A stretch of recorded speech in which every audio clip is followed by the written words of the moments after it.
So this will take the mystery out of disassembling a Chicago flexible shaft Rain King sprinkler, because this is how they were all manufactured. It starts with a base, obviously. It'll have a spray turret sitting up here, and this bushing matches this bushing on the underside. There's a spring and two packings and a couple of glide washers in there.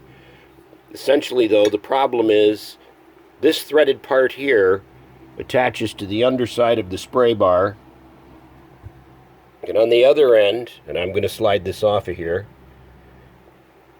this little groove right here has what is basically like a snap ring or a pressure ring.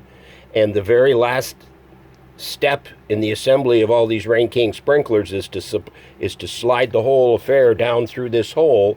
This comes out the bottom with the ring on it, and this nut gets tightened up. At some point, that ring inside closes, and then it reaches a little groove that's machined inside this nut. It pops back out again. As a result, it is now forever affixed to this nut. The reason that these are separated is because I put a socket on here in an attempt to remove the whole assembly, and I ended up breaking the snap ring off inside of here. As a result, the sprinkler that this part goes to can never be put back together.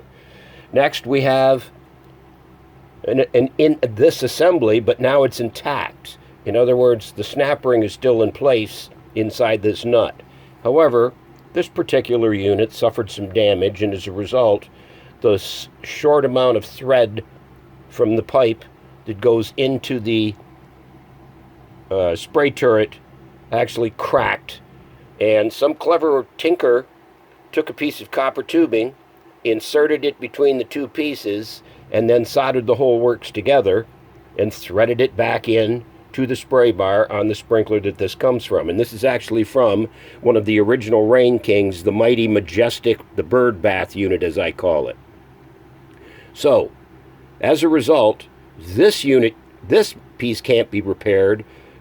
Once you take this off, it's useless. As long as this is intact, this can't be repaired. So what I did was took one for the team and took a parts unit and simply cut the turret in half so that I could get the threaded part out of this piece out of this sprinkler. Now I brought it over here to the Majestic and installed it on the Majestic, and the Majestic, of course, is now working perfectly.